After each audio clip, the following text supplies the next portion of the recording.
ஆண்டவரும் இரட்சகருமாயிருக்கிற இயேசு கிறிஸ்துவின் நாமத்தினாலே அன்பின் வாழ்த்துக்கள். நாம் யாக்கோபின் வாழ்க்கை சரித்திரத்தை பார்த்து கொண்டு வருகிறோம். இன்றைக்கு பார்ட் நம்பர் 8. யாக்கோபு தன்னுடைய மாமாவின் வீட்டுக்கு வந்து 20 வருடங்கள் முடிந்த நிலையில் கர்த்தர் யாக்கோபை பார்த்து, இந்த தேசத்தை விட்டு புறப்பட்டு உன் தகப்பனுடைய தேசமாகிய கானானுக்கு போ என்று கட்டளை கொடுக்கிறார். யாக்கோபும் தன்னுடைய குடும்பமாக சேர்ந்து தீர்மானம் பண்ணி புறப்படுவதற்கு ஆயத்தமாகிவிட்டார்கள். புறப்படுகிற அந்த நாளில் லாபான் ஊர்ல இல்ல. அவன் தூர பிரயாணமாய் வேற ஒரு வேலைக்கு சென்று விட்டான். அவன் வெளியில சென்ற நேரம் பார்த்து யாக்கோபின் மனைவியாகிய ராகேல் அவனுடைய வீட்டுக்குள்ள போய் லாபான் வழிபட்ட சுரூபங்களை எடுத்து தன்னுடைய பேக்ல போட்டுக்கொண்டாள். ராகேலுக்கு ஒரு விஷயம் நல்லா தெரியும். யாக்கோபு ஆராதிக்கிற தேவன் பெரியவர், அவர் சர்வ வல்லமையுள்ளவர். அவர்தான் யாக்கோபை இந்த அளவுக்கு ஆசீர்வதித்திருக்கிறார். இது எல்லாம் ராகேலுக்கு தெரியும். ஏன், அவளுக்கே குழந்தை பிறக்க முடியாத ஒரு பிரச்சனை இருந்த பொழுது அவள் யாக்கோபின் தேவனை நோக்கி, ஆண்டவரே எனக்கு உதவி செய்யும் என்று கேட்ட பொழுது கர்த்தர் அவளுக்கு குழந்தையை கொடுத்தார். இந்த அற்புதத்தை பார்த்தும் கர்த்தர் தன் கணவனை ஆசீர்வதித்த விதத்தையும் பார்த்தும் கூட இவள் இந்த சுரூபங்களை எடுத்து தன்னுடைய பேக்ல போட்டுக்கொண்டார். அதாவது கர்த்தரும் வேணும், சுரூபமும் வேணும். கர்த்தரும் வேணும், ஹாலோவின் ஃபெஸ்டிவலும் வேணும். கர்த்தரும் வேணும், விட்ச் கிராஃப்ட்னு சொல்லப்படுகிற இந்த மந்திரம், மாயம், சூனியம் இதுவும் வேணும். கர்த்தரும் வேணும், உலக வழிபாடும் வேணும். கர்த்தர் ஒருவரே தேவன், அவரே ராஜாதி ராஜாவும் கர்த்தாதி கர்த்தனும் தேவாதி தேவனுமாய் இருக்கிறார். கர்த்தராகிய இயேசு கிறிஸ்து வழியும் சத்தியமும் ஜீவனும் மெய்யான தேவனுமாய் இருக்கிறார். இவையெல்லாம் அறிந்த இந்த ராகேல் இந்த சுரூபங்களை எடுத்து தன்னுடைய பேக்ல போட்டுக்கொண்டார். இப்பொழுது பிரயாணத்தை புறப்பட ஆரம்பித்து விட்டார்கள். யாக்கோபு தன்னுடைய முழு கூட்டத்தையும் கொஞ்சம் துரிதப்படுத்துகிறான், வேகமாக வழி நடத்துகிறான். ஏனென்றால் அவனுக்கு தன்னுடைய மாமாவின் மேல இருந்த பயம் கொஞ்ச நஞ்சம் இல்லை. ஏற்கனவே தனக்கு பொல்லாப்பை உண்டு பண்ண வேண்டும் என்று அவன் யோசிக்கிறான் என்று கண்டுபிடிச்சிட்டான். அப்ப நிச்சயமா அவன் பின்னாடி வந்து நம்மளை துரத்தி நம்மளுக்கு ஏதாகிலும் தீங்கு செய்து விடக்கூடாது, அதுக்குள்ளேயும் நம்ம வேகமா போய் சேர்ந்துடணும்னு அவன் வேகமாய் தன்னுடைய மந்தைகளை ஓட்டி கொண்டு செல்லுகிறான். கிட்டத்தட்ட ஒரு 7-8 நாட்களுக்கு பிறகு கிலெயாத் என்கின்ற ஒரு மலையில போய் அவன் ஸ்டே பண்றான். இதற்கு நடுவிலே வெளியூருக்கு போன லாபான் ஊருக்கு திரும்பி வந்து பார்த்தால் பயங்கர ஷாக், பயங்கர கோபம். அவன் எப்படி இந்த இடத்த விட்டு போலாம், அவனுக்கு ஏதாவது செய்யணும்னு நினைச்சேன், அவன் எப்படி போலாம் அப்படின்னு பயங்கர கோபம் உச்சிக்கு ஏறிடுச்சு. அது மட்டும் இல்லாம தன்னுடைய வீட்டுக்கு போய் பார்க்கும் போது அவன் வழிபட்ட சுரூபங்களை காணோம். உச்சியை தாண்டி கோபம் பயங்கரமா வெறியா மாறிடுச்சு. உடனே தன்னுடைய மக்களை பார்த்து, தன்னுடைய ஆட்களை பார்த்து சொல்றான், எர்ரா வண்டிய, அவனை துரத்துறோம், அவனை பிடிக்கிறோம், அவன் கதையை முடிக்கிறோம் அப்படின்னு அவ்வளோ வெறியா, அவ்வளோ வேகமா தன்னுடைய படைகளை கூட்டிக் கொண்டு அவன் துரத்த ஆரம்பிக்கிறான்.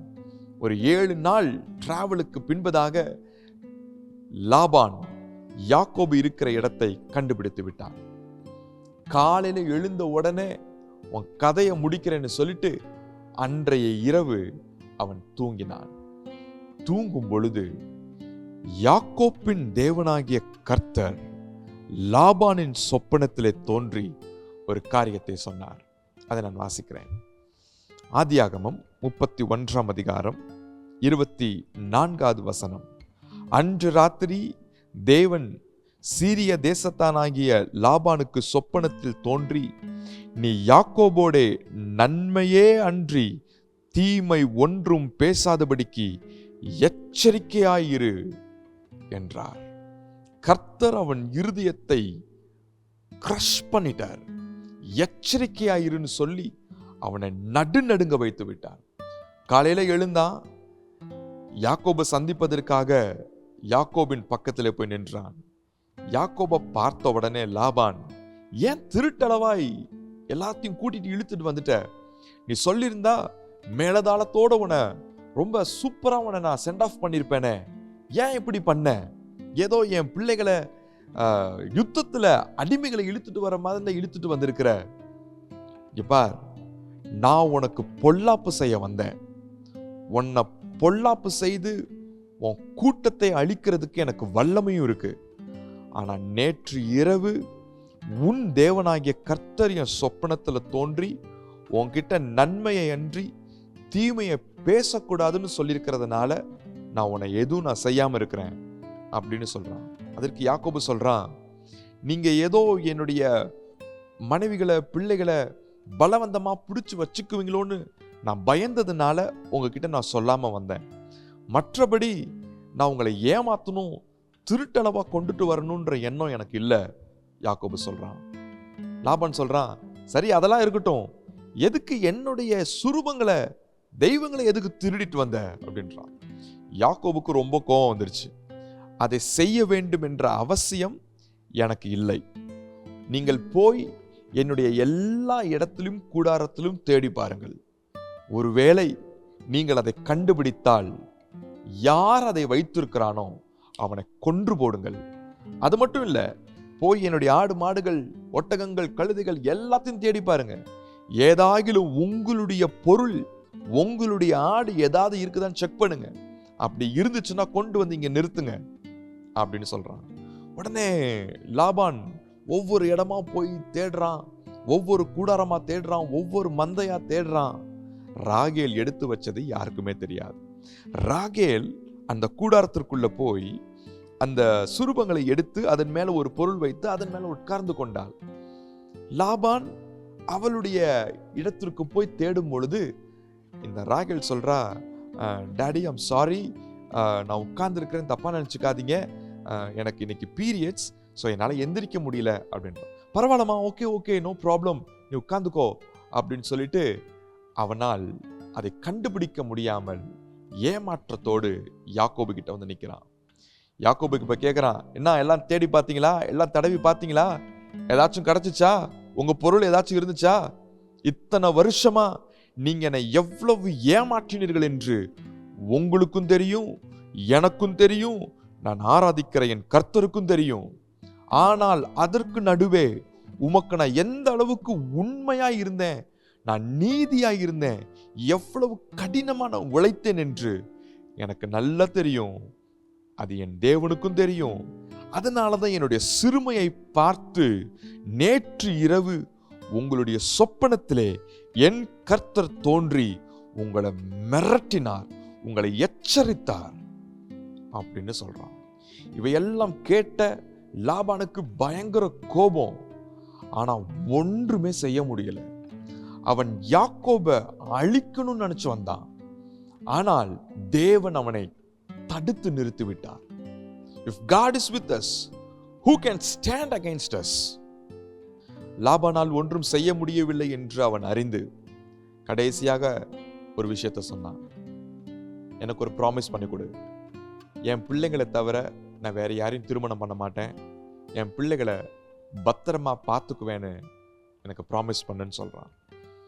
யாக்கோபு தன்னுடைய மாமாவாகிய லாபானுக்கு ப்ராமிஸ் பண்ணி நான் உன் பிள்ளைகளை பத்திரமா பார்த்துக்குவேன் என்று வாக்கு பண்ணி அந்த இடத்தை விட்டு 2 பேரும் பிரிந்து போனார்கள். உங்களுக்கு விரோதமா யாராவது தீங்கு செய்ய நினைத்து உன்னை என்ன பண்றேன் பார் அப்படின்னு ஒருவேளை சொல்லலாம். உன் பழைய கதை எல்லாம் எனக்கு தெரியும், எல்லாத்தையும் அம்பலப்படுத்தி உன்னை எவ்வளவு அசிங்கப்படுத்துறேன் பாக்குறியா? ஒருவேளை உங்களுக்கு மிரட்டல்கள் வரலாம். உன் கதைய முடிச்சிருவேன், உன்னுடைய முடி என் கையில இருக்கு தெரிஞ்சுக்கோ அப்படின்னு உங்க மேல துரைத்தனம் பண்ணலாம். ஆனால் I tell you something, ரோமர் 8ஆம் அதிகாரம் 31வது வசனம், தேவன் நம்முடைய பட்சத்தில் இருந்தால் நமக்கு விரோதமாய் இருப்பவன் யார்? நான் திரும்பவும் சொல்றேன், தேவன் நம்முடைய பட்சத்தில் இருந்தால் நமக்கு விரோதமாய் இருப்பவன் யார்?